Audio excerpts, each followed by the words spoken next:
In today's video, I'm doing something that I have never done before on this channel. Normally, I test, create, and show my own recipes. Today, I am going to make somebody else's recipe, and I've never done it before. So what's the background to this whole story? Some time ago, I encouraged all of you to send me your heritage family favorite recipe. I would then go through them, select one, and cook it, bake it, make it here on in my YouTube videos. I have to say it was really hard. I got a lot of submissions to pick one, but I did pick one, and it is Ruth's Never Fail chocolate cake. You're gonna have to stick with me and see how we like and how it turned out. So it is Diane. Thank you. Congratulations to Diane. She won a $100 Amazon gift card. And what she said about this recipe was that I'm not a baker or great cook, but I remember my grandmother's Never Fail chocolate cake. She made it for every birthday until she passed. We did not have a lot of money, but we ate well. Pennsylvania Dutch people know how to eat and eat and eat. It was considered bad-mannered not to ask for seconds. The chocolate cake is certainly among some of my best childhood memories.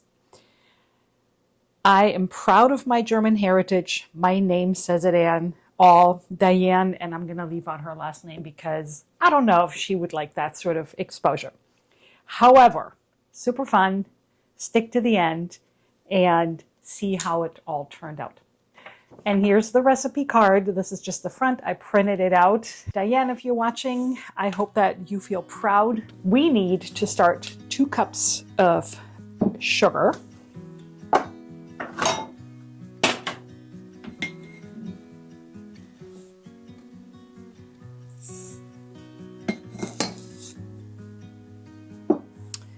And I actually love the fact that I got so many submissions.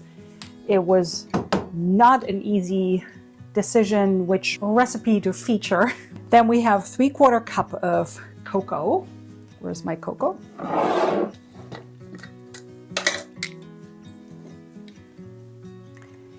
But I also think that there is a lot of traditions that come through recipes, and just knowing that your mother, your grandmother, whoever in your family already made this, and it's a time-tested recipe. Is just, I think there's more than just the food. Next up, we have 2 eggs.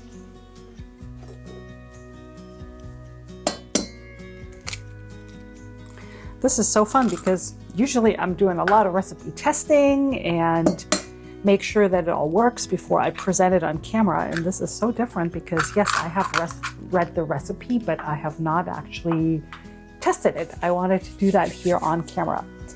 Then we have 1/2 cup of oil. I like to use avocado oil just because I personally think it's better than canola oil, but it can be a little pricey.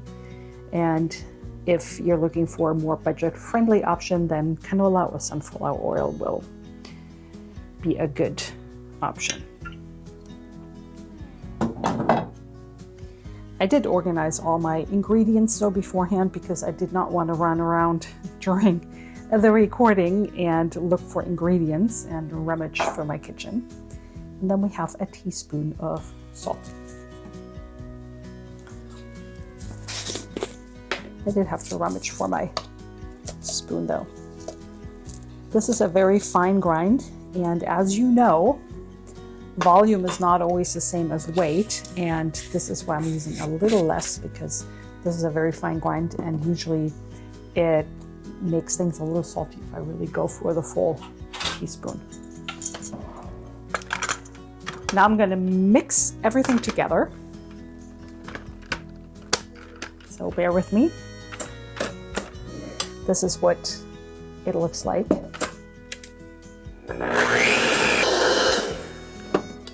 Okay, this is my mixture here. Now we'll add a cup of milk. Now that I have to get from the refrigerator.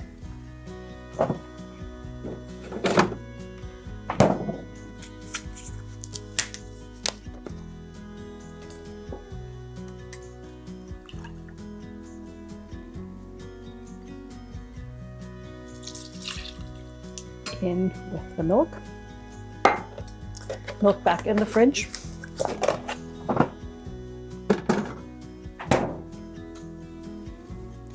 I have already made hot coffee.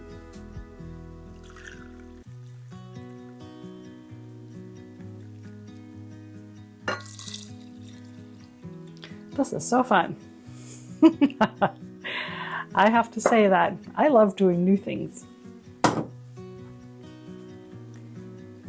2 cups of flour measure before sifting. I thought that was a very interesting instruction, and I read that a couple of times just to make sure that I know what I'm doing here on camera.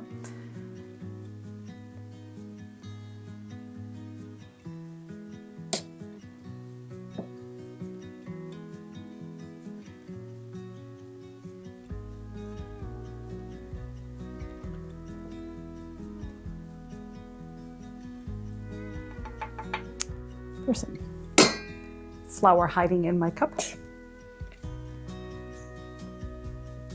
Probably because I measured all the wet ingredients with it. You know, you can also, if you want to be a little bit more efficient, you can measure everything out and have it on your kitchen counter. The French call that mise en place, which basically means everything in its place before you start cooking. And now we have 1 teaspoon of baking powder and 1 teaspoon of baking soda. That in there. This looks like a recipe that might have had a long tradition.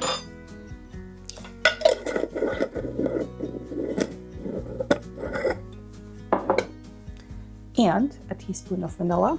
I always make my own vanilla extract. You can see the beans in here. Love that. And I don't measure vanilla because I think vanilla is the more the better, kind of, to a degree.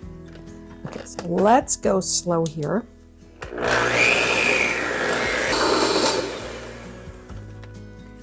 This is very runny. Diane, I hope that this recipe is working. I'm just trying to get it off from the sides here.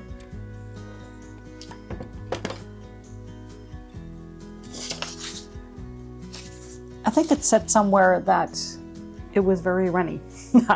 Indeed, very runny. I'm gonna preheat my oven and then come right back after it's been preheated. Greased and floured cake pan. That is very normal and the usual way to do this. My oven is almost fully preheated.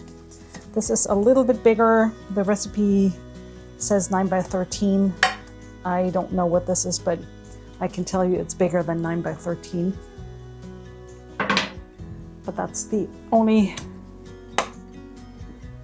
baking dish I have, and it might just be a shallower cake than if I had 9 by 13.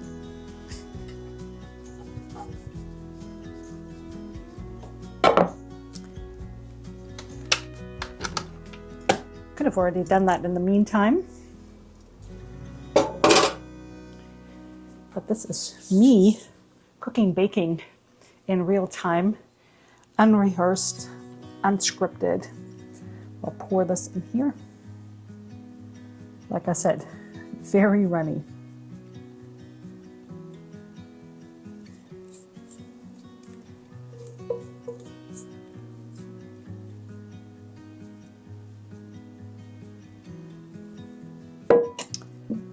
All right, and 350 degrees, 30 to 40 minutes.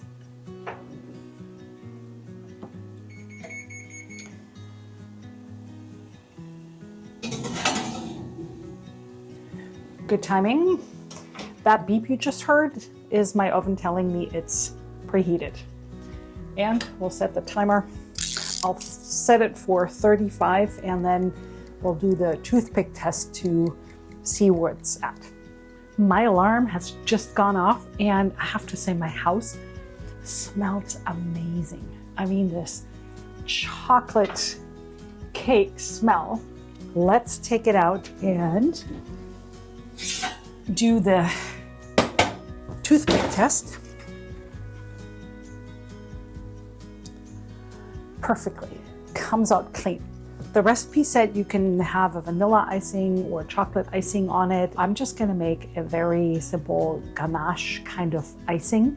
And for that, I have half a cup of cream right here that I'm gonna melt and heat up because it's all super solid. It's a cream that's been sitting in my refrigerator for a little bit. So we'll do that, and we'll have to make sure we don't forget about it, because just like milk, it probably boils over really quick. I'm gonna use this cutting board because actually it says Our Gabled Home on it. That was a gift one time when I was in a podcast.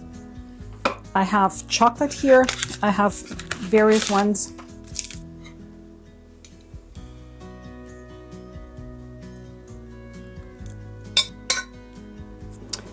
Well, I don't know. Well, maybe it does actually look okay. I was worried there for a moment. Well, the hardest part actually now is that we need to let both the cake, it's super hot, that's why I've propped it up on my pot holders, let the cake cool down and let the ganache cool down.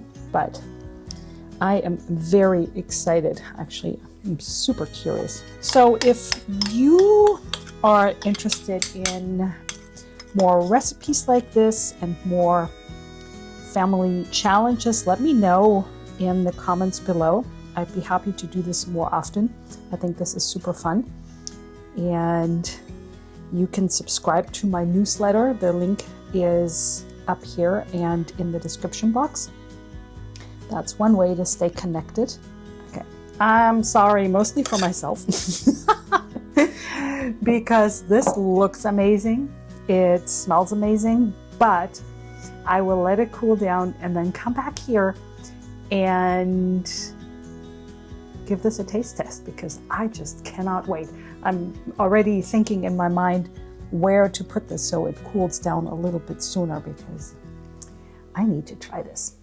By the way, thank you so much. Okay, I'm sorry, mostly for myself, because this looks amazing. It smells amazing, but I will let it cool down and then come back here and give this a taste test, because I just cannot wait. I'm already thinking in my mind where to put this so it cools down a little bit sooner, because I need to try this. In the interest of time, I will go ahead and give this a try, even though the frosting hasn't really set. And we'll just be very conservative here at the corner. Yes, the ganache is very runny. I want to show you, it is not as high as you might have had it with a 9x13 baking dish, but I wanted to try this. I've been so curious. It has a really nice soft consistency, kind of like a typical American cake kind of consistency, really, really soft.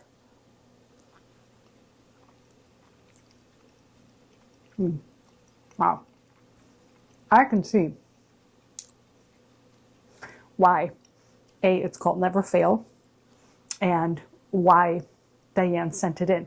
Absolutely amazing. The recipe is in the description box below. Be sure to subscribe to my newsletter, subscribe to this channel, turn on the bell notifications, all the good things so that you can participate in future recipe challenges. Thank you so much, everybody, for watching. I'll see you in the next video.